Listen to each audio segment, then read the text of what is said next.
like we're in over our heads again. We know this is what we're meant to do.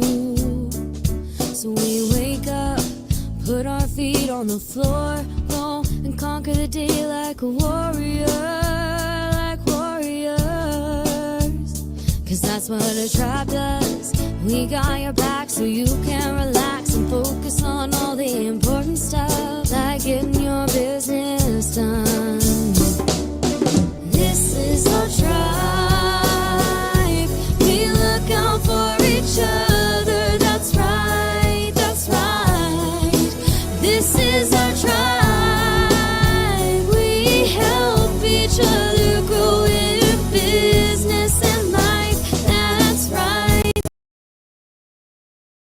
No need to panic anymore. We got lots of support.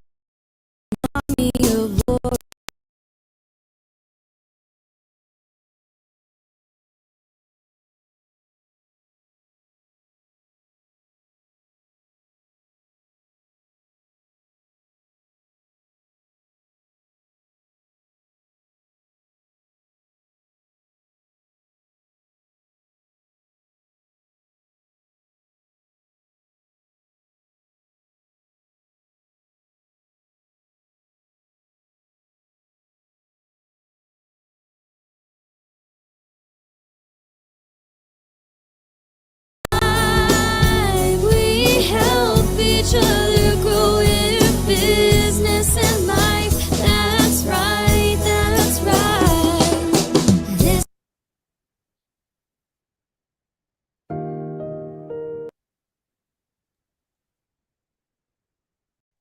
That looked like a magical Christmas night, didn't it?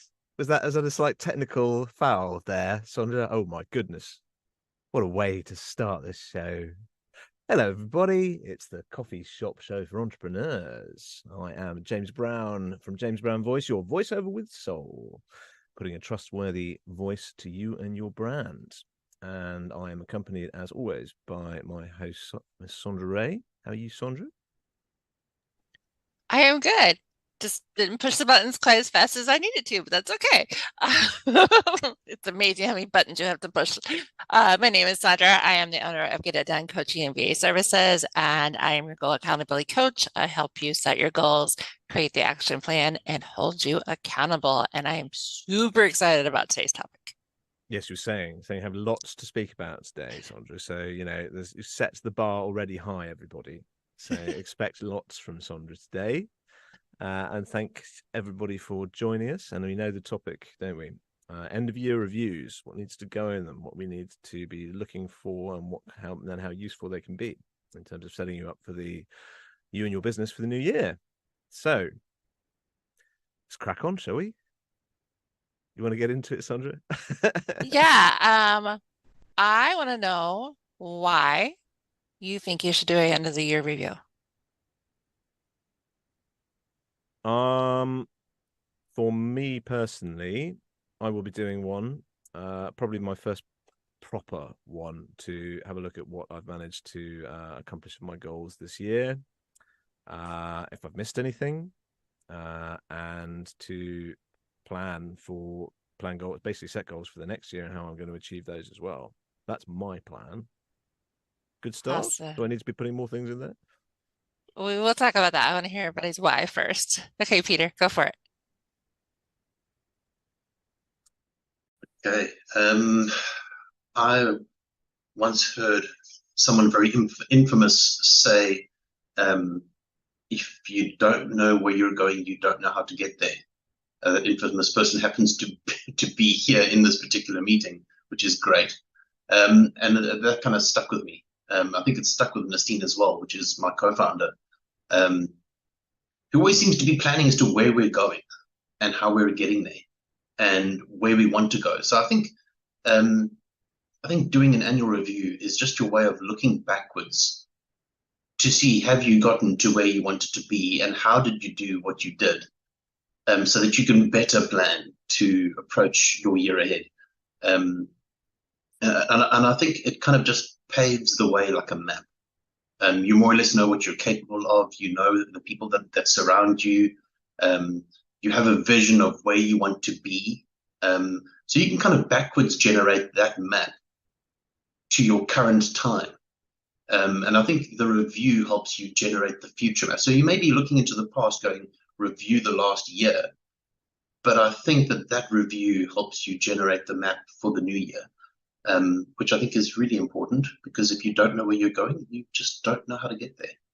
So, but I will let somebody else expand on that, like Mr. Levy. And thanks for that, because otherwise we wouldn't know where we're going. And that would be me, Peter from Explore ProTech, and I'm having fun. Thank you. Thank you, Peter. And we've got plenty of hands up today. People obviously getting into this one. Stephen. Yeah, it's a great topic. And yeah, I think if we don't do not only a year-end review, so my feeling is we should be doing it probably at least quarterly. And then at the end of the year, we can have a look how the quarterly reviews went.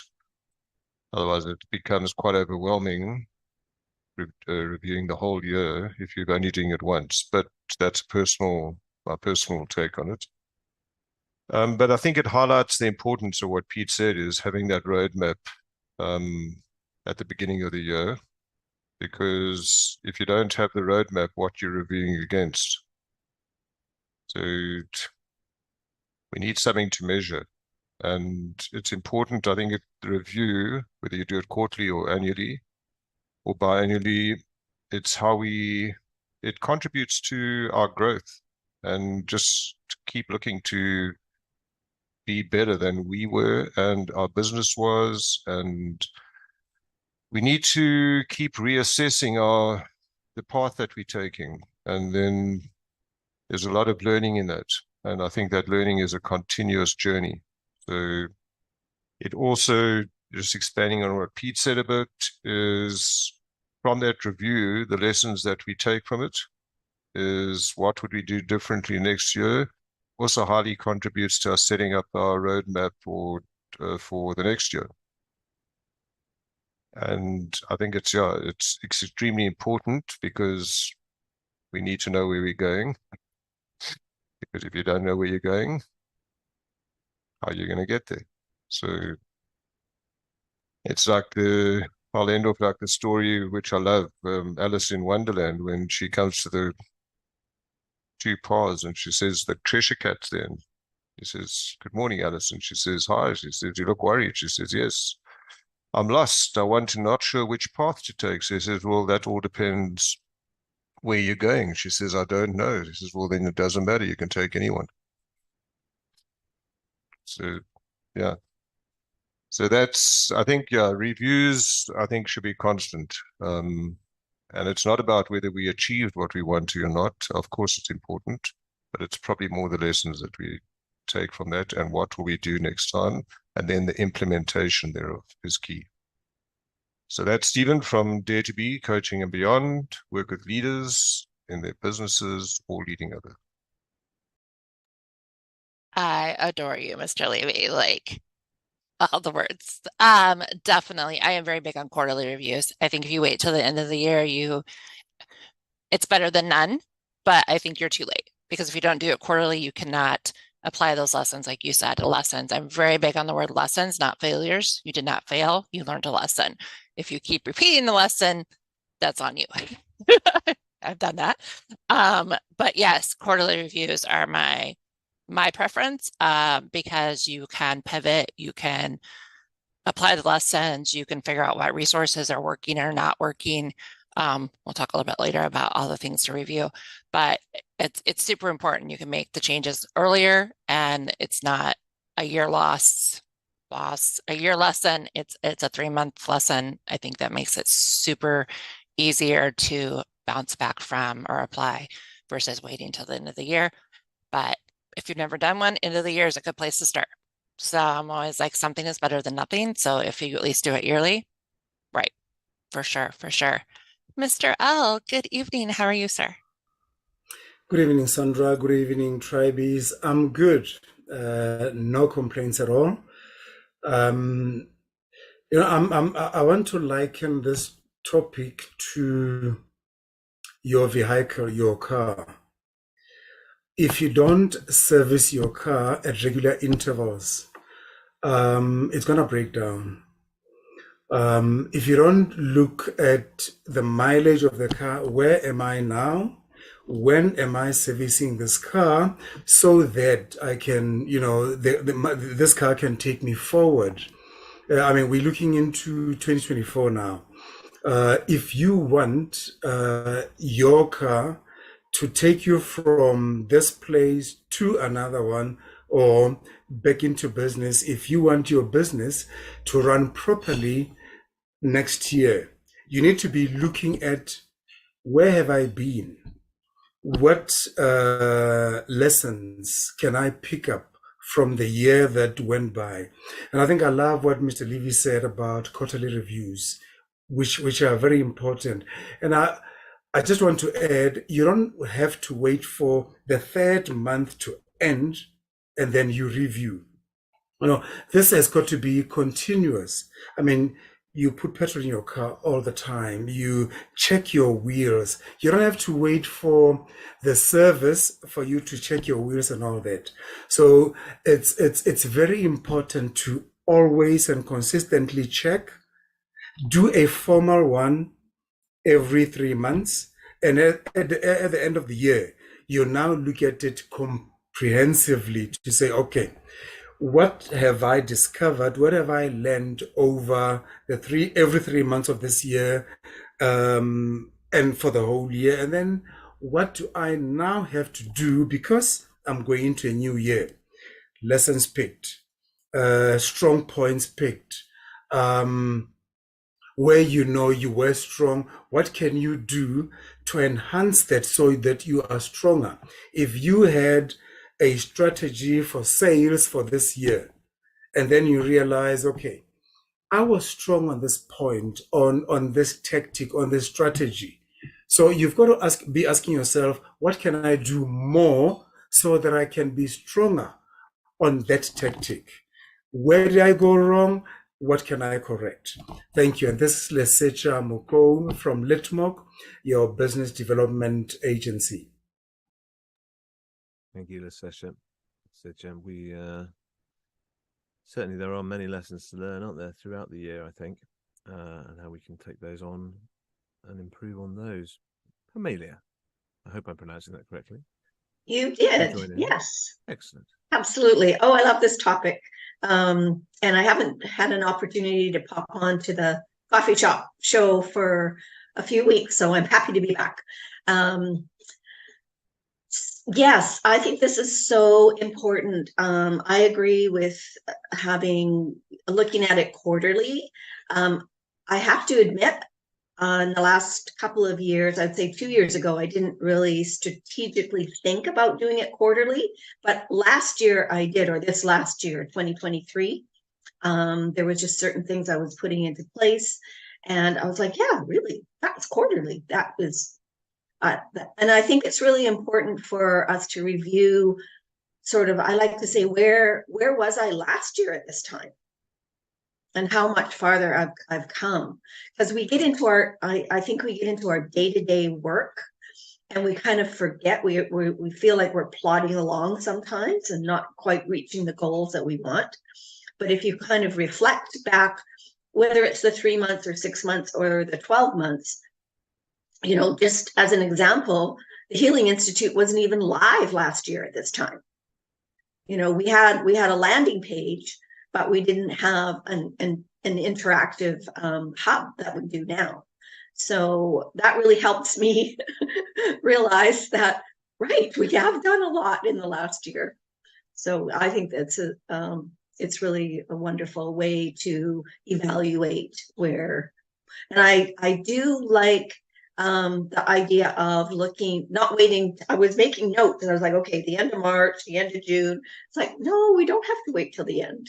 I like that for sure. So Permelia Parham, the Healing Institute, we are a virtual global hub of holistic practitioners, and we are healing the world. I love that. I love that, Permelia. And something that you highlighted was, look how far we've came. the wins. I am super, super, super big on celebrating wins. Not just quarterly, I'm big on weekly. I host a goal setting sessions on Mondays.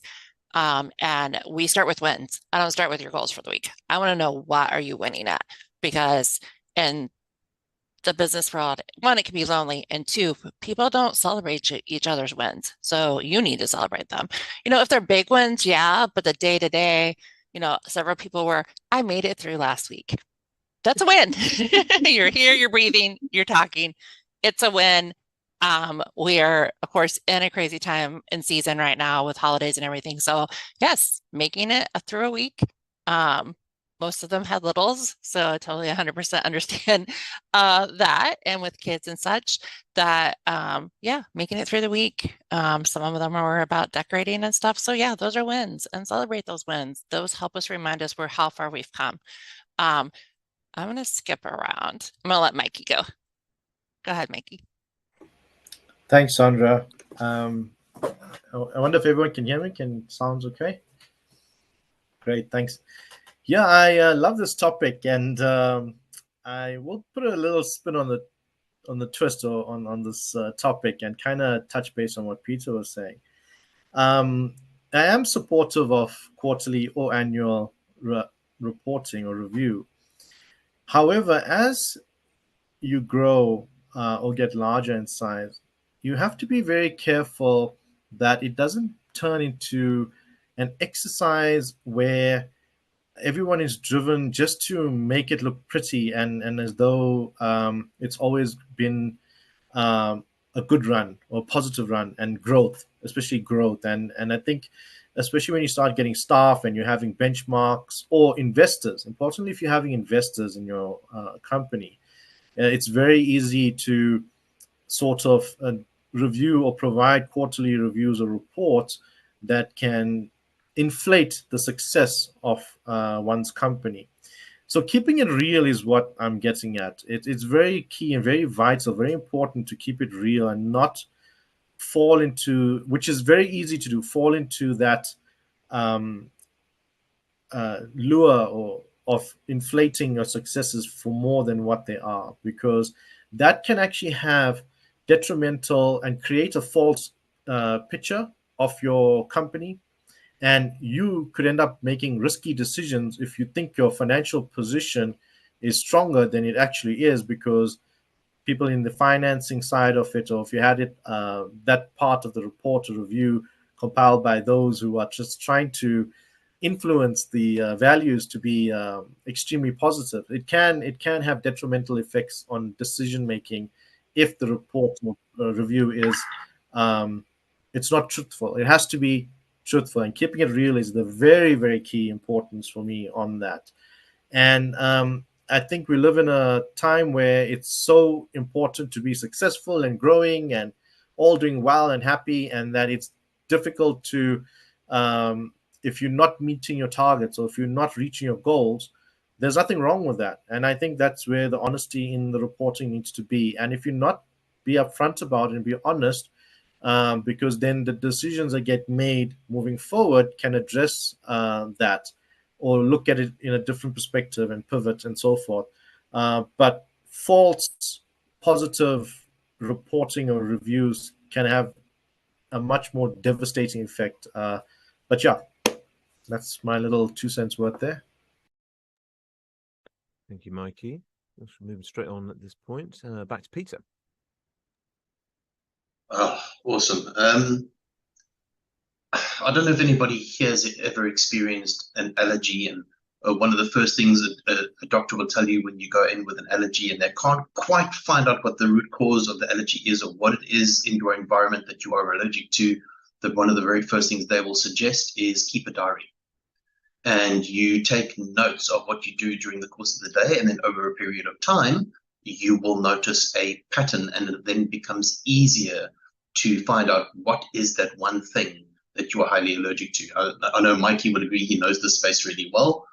And I've come across a few people that the advice is just keep a diary. Keep a diary, and that will lead you to the pattern.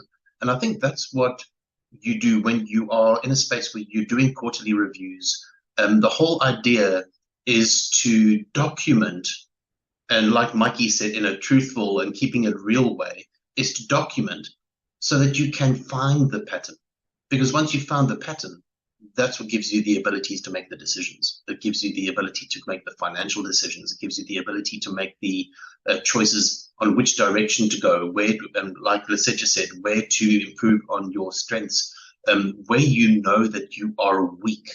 And I think when you know where you're weak, you then know who you need to surround yourself with. And once again, those are decisions based on patterns, but you can only pick up those patterns if you're actually documenting it, if you are actively looking for that pattern.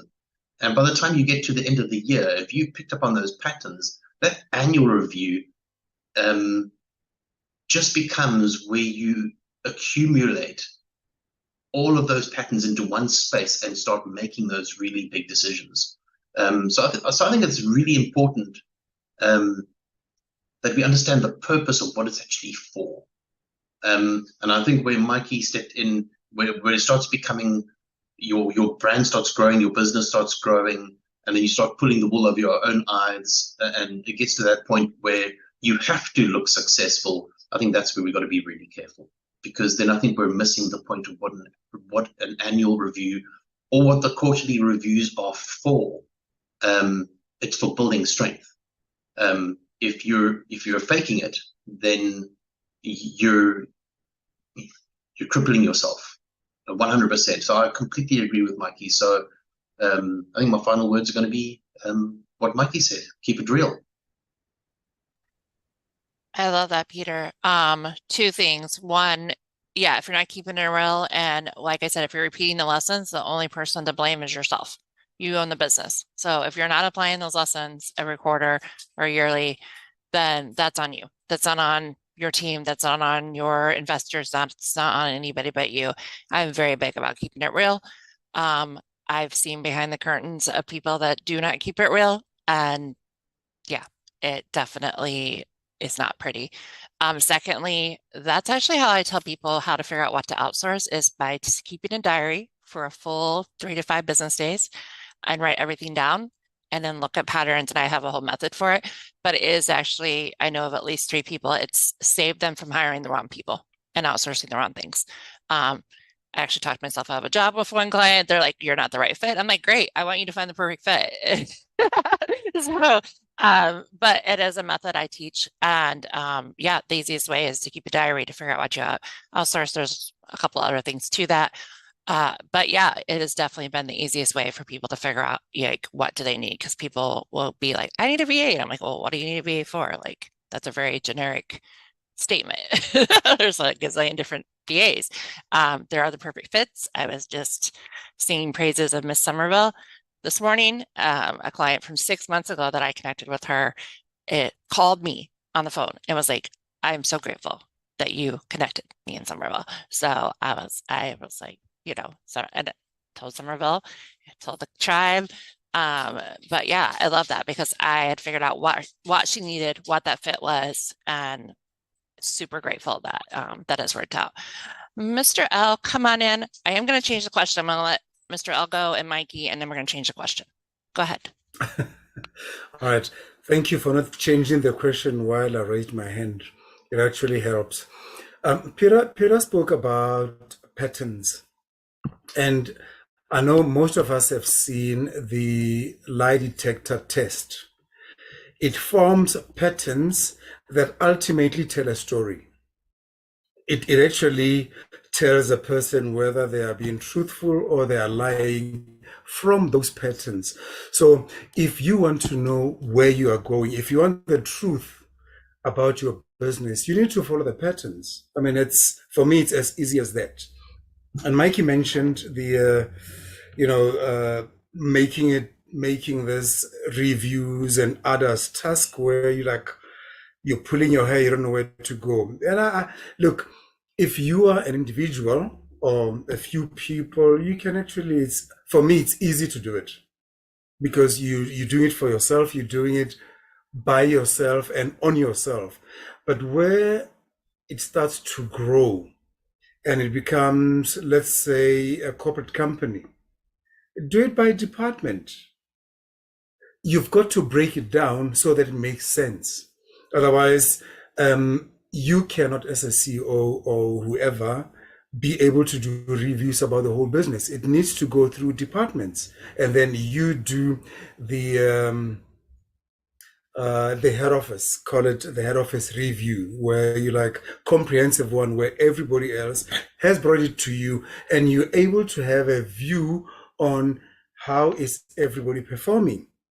For me, that just will make sense. Otherwise, if you want to do reviews on 8 departments on your own, you are gonna break down. You are gonna lead yourself to mental breakdown. Thank you. Thank you, Lesetja. Enjoying this today, learning a lot already. Back and forth. Mikey, back to you, sir. Yeah, just a quick touch base, a little top up on what I was saying earlier, and it can be of benefit.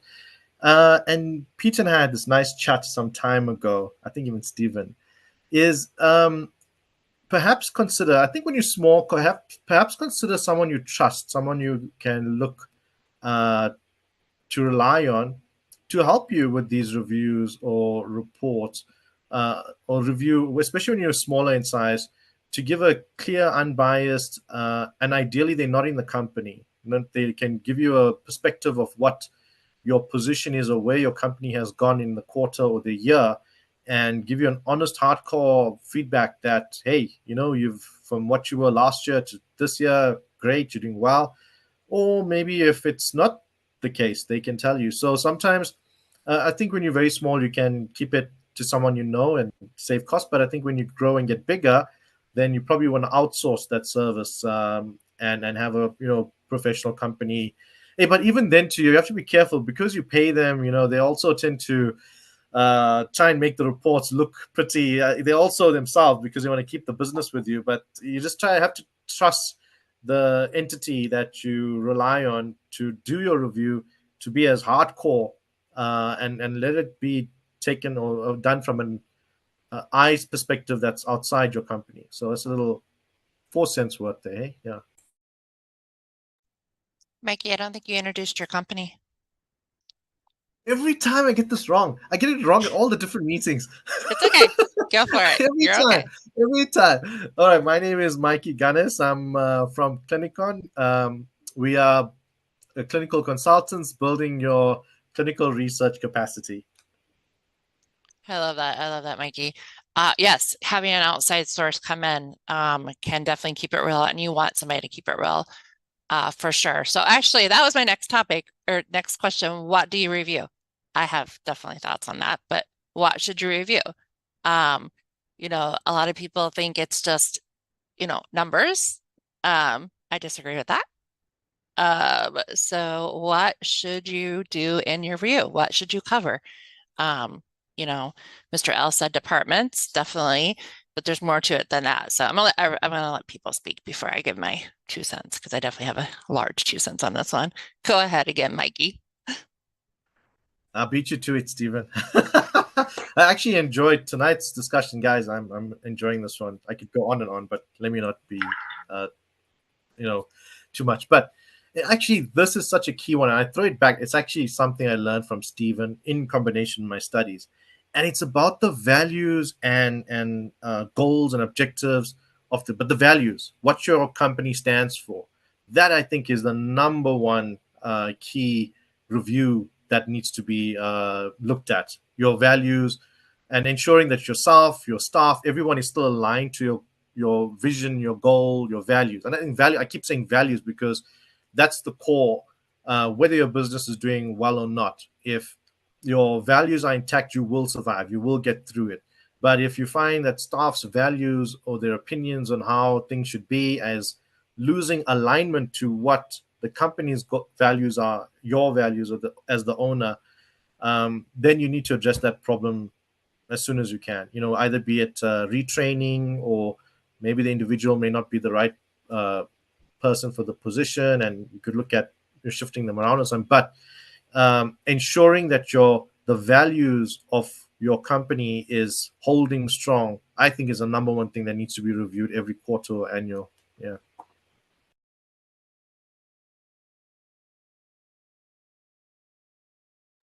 Love that, love that, love that, Mikey. That is definitely an area that most people do not think about. They get stuck on the numbers. So that is definitely one of the areas I highly recommend.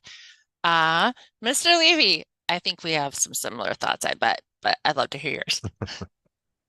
Yeah, so I think there's a lot of things to review. The numbers are extremely important because we need to know whether we need to know whether we're hitting them or not. But that's pretty tangible, and there's a lot of, every organization has really well-defined metrics in terms of measuring reviewing numbers. They don't have very well-defined metrics in terms of measuring behavior. How do we get to the numbers? And it's a problem. So yeah, what defines our behavior in the business, and the things that we really that are of meaning to us, or the things that we value.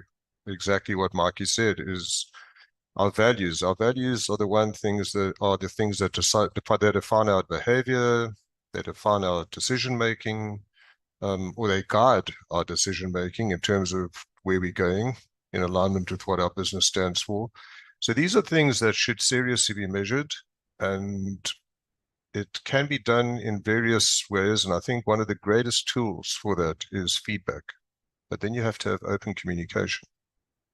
So, and that's not always prevalent in business. So a lot of people say we do have open communication until it comes to the tough conversations, and then we don't. So then we don't have open communication. But yeah, I think these are metrics that need to be measured. We often get caught up in only measuring the numbers. And the problem, I think, with that is then we see ourselves as failures if we don't achieve the numbers, but we haven't measured if we have done our best in trying to achieve the numbers, which comes back to the earlier conversation, Sondra, is in terms of then how do we learn and grow in terms of giving ourselves a chance, or the best possible chance, to achieve them next quarter, next half of the year, and next year. So again, it comes back to that learning and growth. And I think we've got to be careful not to get too caught up in not achieving the numbers. We see ourselves as failures. We need to be honest with ourselves. Again, back to what Mikey said, is why didn't we achieve them? And what did we learn from it? And that you've got to be seriously honest with yourself. And just, yeah, if you're not going to be honest with yourself, it doesn't impact anyone else unless you also have staff with you and your customers. Actually, I'm lying. It does. So if you're not being honest with yourself, you're actually being irresponsible as a business owner. So yeah, that's it. So I think, yeah, those metrics need to be put in place. I was wondering about when you talk about the numbers, I suppose if you're doing the behaviors that are going to get you to at least towards the goals, even if the goals perhaps monetarily haven't been reached, are you seeing growth? Are you seeing progress? Are you seeing that you're going in the right direction?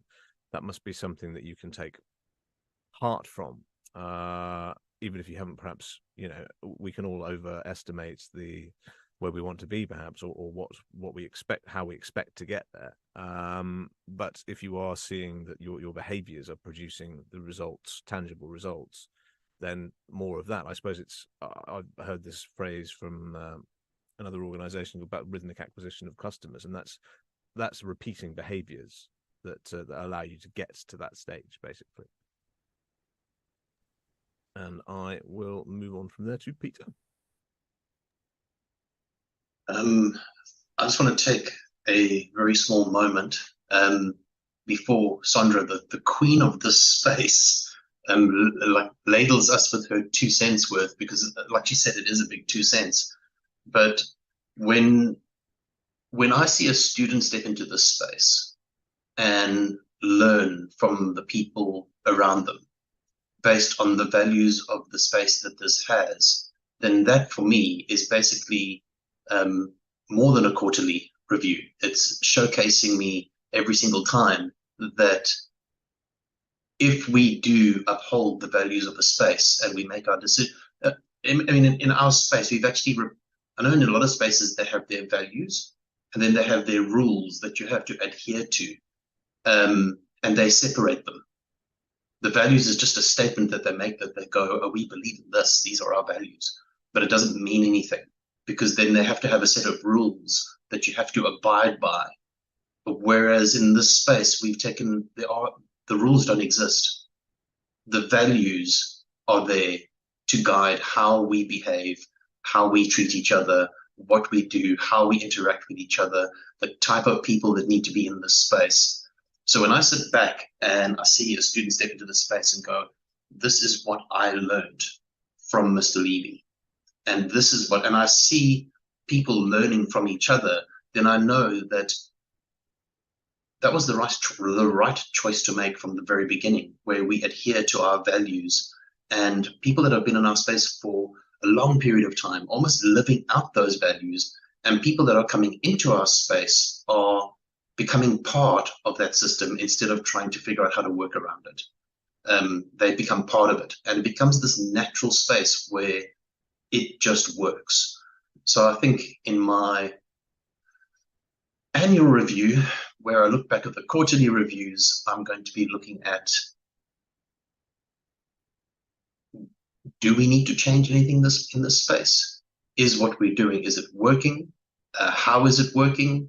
And yes, the numbers are important, but it's not of the utmost importance. I think at the end of the day, we're humans, and people, and the people we surround ourselves with are the most important. So like Stephen Levy alluded to, where it was people and behavior, or was that Mikey? I'm not too sure which one of you mentioned it, but I think if you surround yourself with the right people and you keep that on track, you can actually head for success. But do those quarterly reviews and use those quarterly reviews to build that annual review and keep it real.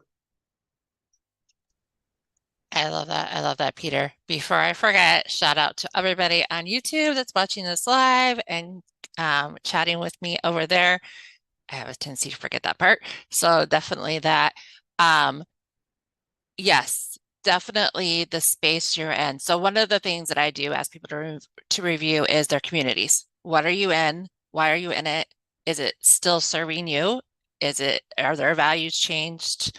Whether you're paying for the community or not paying for the community, like look at those communities, because the second part of that is what are your resources, and communities are one of your resources. So what are your resources? And resources can be community, people, courses, what else are, all those things are definitely things to review, because those grow and change. Like that's the way it is. So if you're not reviewing those resources and communities, then you don't know what's out there or what's not out there anymore. And I've left communities because their outlook has changed, their values have changed, and been like, okay, that doesn't fit me anymore, or my values have changed, or where I'm going in my business has changed. So that community doesn't fit me anymore. So there's nothing wrong with that.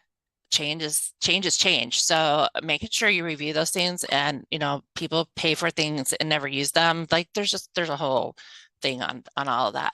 But those are two areas that I find that people do not think to review, because they're all hooked up in the numbers and the stats and the money, and those are all important. But there are other things that are important that help you make those money, make those stats. Who's supporting you? Who's not supporting you? So if you're just a numbers person, I'm not against that, but there is so much more than numbers to review. Mr. L, come on in. Sondra, the one other thing that I review is myself. I look at myself and check, am I still on the right path? Because you may find you steering your business in a direction that you shouldn't be going. And I'm glad that you mentioned community as well, because the community that you operate in can affect you. You also need to review the politics of your country. because they definitely will affect your business. There's so much that you can review. Pira mentioned the visions, the missions, and all that, which are there. And I see that in very many companies where they're even at reception, when you enter, you know exactly what the mission of this company is, what they're looking at achieving, and all that. But are the people, the staff, and management doing what they say they are doing? You know, it's all well and good to script them and put them there for people to see, but acting on them is something completely different. So I know we all agree that yes, we've got to do reviews, and what to review, it's everything that affects your business, yourself, your colleagues, your country, your politics, your community, finances, the product that you're supplying, and all that. You need to be looking at everything holistically so that you don't miss anything when it comes to review your business in preparation for growth the following year. Because I think we're all looking for growth, right? You don't want to go back. We want to grow our business. So everything that will affect or everything that will help you to grow your business, you need to look at it. Positive or negative, you need to look at them. Thank you. Thank you, Lesetja. And as we're running out of time swiftly, Stephen, on to you, sir. It's not what I want to say, but I loved what Lesetja said. Is the power of vision, values, vision, mission, only really is seen when you're not in alignment with them and when you actually live them. So when you're either living them or not, because you have something to reference to. And there are many companies that have them on the wall for their clients to see, but they're actually not for their clients. They're for the people inside the business. And if nobody in the business is going to live them, then you may as well put a good picture on the wall. If it's going to, rather put in a nice picture that's going to inspire you, because they don't really make a very nice picture, your values and your vision. So that's the one thing I want to say, the money and the numbers are the outcome of the process, and how did we actually engage or embrace the process that we actually set out to in the beginning of the year. And I use the analogy of top athletes. If you look at someone like Usain Bolt, he knows the time that he's going to go for before the season started, long before the season started. Does he always achieve? Maybe it's a bad example because he seems to always achieve it, but he wants to break his own world records. Does he always achieve it? The answer is no. He doesn't give up on it. They just go back and they study videotapes of the 100-meter sprint. They see where he can. They look for the areas that he can perform better, that make a split-second difference. And then he comes back and he does better. And that's how they break the world records. And it's the same with other top athletes. They keep reviewing the process, not the time or the number. So why would it be any different in business? And I think that's important. The one other thing is, I think we need to see these goals that we set for the year as a roadmap, as Peter said earlier, and be careful not to see it as a blueprint, because it's not fixed in, it's not cast in stone. It's a roadmap that, irrespective of what happens externally, we need to be, as Lesetja said, aware of what's going on externally, but we're not in control of. What we are in control of is the roadmap, and we can strategically be in control of changing the path or making a detour. That we're in control of. The destination remains the same. So I think it's very important to see it not as a blueprint, because that's where we get disappointed together. I love that, Mr. Levy. Definitely. And if you don't do reviews, then how do you know if you're still following the roadmap? Like, seriously, that's like the biggest thing I can say, is because change has to happen, and you can't tweak the plans if you don't ever look at the plans. And as a coach, I tell people, like, If you wait even 30 days or 60 days or 90 days, then you've wasted that time. So tweak the plans. No plan is flawless. I firmly don't believe in that. I firmly believe that all plans need to be tweaked as you go. And you're going to get there a whole lot faster if you tweak the plans as you go versus being like, I have to do it this way forever and ever, and it's only path. So not true. So not true. And the other thing I would also say is when you're reviewing, look at your coaches, look at your accountability partners. Are they still what you need? Maybe you've grown out of a coach. Maybe you've grown out of an accountability partner, and of course, co-accountability coach. I do both sides. I've had where group accountability worked for a while and then it didn't. So I need to do one-on-one accountability, vice versa. If you're doing that every 90 days, you're going to get so much further because you're going to have the right people supporting you, like the amazing Peter who supports us. Go ahead, Peter. Something I want to do that I don't often do. The whole point of building out this particular space or this particular show was so that we could pull entrepreneurs together that have opinions on topics based on different experiences and different skills.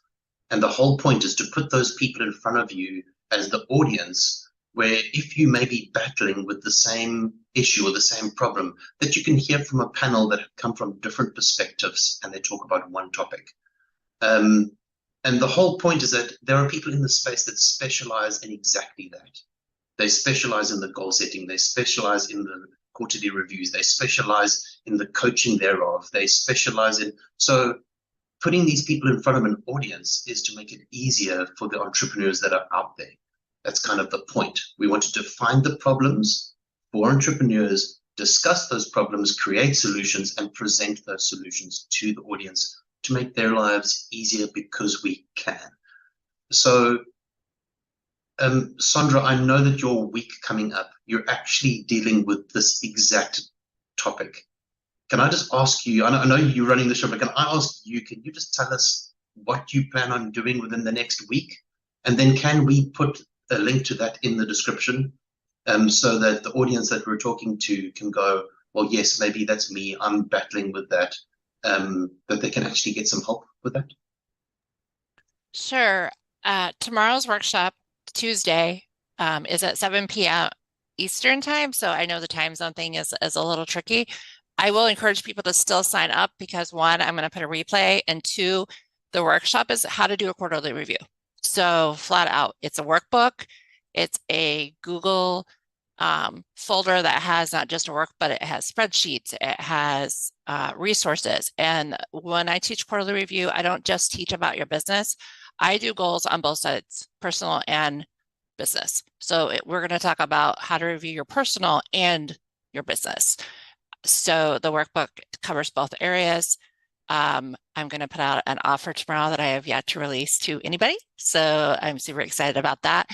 And then later in the week, I am in a summit and it's all about productivity. And I'm talking about how to use a brain dump effectively, which also is part of the quarterly review. So I'm super excited. This week is very full and I'm very grateful for all that. So I will definitely make sure I put links out. And Susan can help me do that because we know Susan does that. Again, the workshop, if you don't catch it live, you can watch the replay, get the resources. I will put this out there. This is the last time I will be offering it for free. So starting next year, it will be a paid workshop. So this is my very last time offering it for free. And now I've said it very publicly, so I can't go back. No, this is the last time I'm offering it for free. So the value and the feedback I get from that is just amazing. I'm super grateful.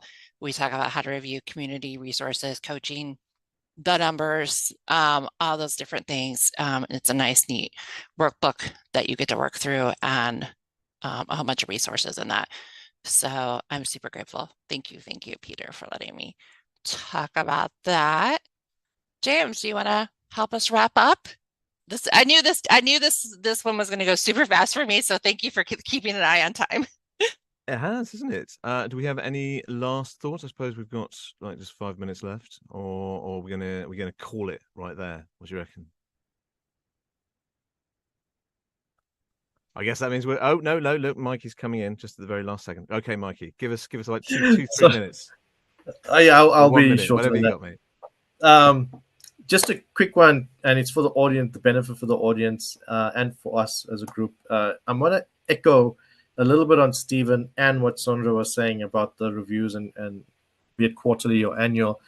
And key is, in terms of the whatever benchmarks you set for your review, should not be gospel, not written in stone, it's not biblical. And I think that can be something very easy to fall into, where if you haven't met this metric, then Armageddon is awaits you, which is not the case, and that needs to be reinforced from the get-go in yourself as the business owner, and I think more important for yourself, obviously, being the business owner, that as much as you may have those benchmarks, those metrics that you set for your review are flexible. And interesting and very vital, what Sondra touched base on, is the providers you work with, be it service providers or companies you work together with. They by all means need to be included in a review, be it quarterly or annual or 6 monthly, whatever, because I've come to learn the difficult ways when you don't review the people you rely on, especially service providers or suppliers. Oh, you'll find out too late, like years down the line, that, hey, the same thing you've been paying an arm and leg for is actually costing a competitor peanuts, And it's important to review and make sure that if what you're getting and is fair, and also that it's as Sondra was saying, where your company is, because sometimes if a company has grown, you may need to look at other individuals or companies. That's it. I'm done. Right. Well, on that note, I think we should call it an evening. And thank you very much for everyone's contributions today. Really lively one, which was great. It's just what we want coming into the end of the year. And hopefully people have had some useful nuggets. And everyone sign up for Sondra's workshop, I think, is the main lesson for this evening. And how do we do that? I Well, will. the lady herself will surely I tell will. you. I'll send it to you, Permelia. But I also Okay. put it on the YouTube show Okay. chat, so I will get it to you. Do your outro. Sorry, Mr. Brown. Oh, that's all right. Nothing fabulous for that. Anyway, thank you very much, everyone, for tuning in. Thank you for the YouTube crowd. I'm James of James Brown Voice, your voiceover with soul, and my co-host manning everything basically and making sure this works very well is Sondra Ray. It's done a fabulous job. Thank you, Sondra. Thank you, Mr. Brown. Thank you, everybody. Like I said, this is a topic I love. So I love hearing other people's perspectives because it's extremely important. It also helps me grow how I do review and how I coach people in a review is by getting different people's perspectives. So thank you, Susan, for doing our description, putting our show notes in, their graphics, all those things. Without Susan, I would not be able to produce the show because she helps with all that. I am Sondra, your goal accountability coach. I help you reach your goals by creating bite-sized action plans and holding you accountable. As the amazing Nestine, the co-founder of Explore ProTech, says, we hope all your wildest entrepreneur dreams come true. See you guys next week, same time, same place.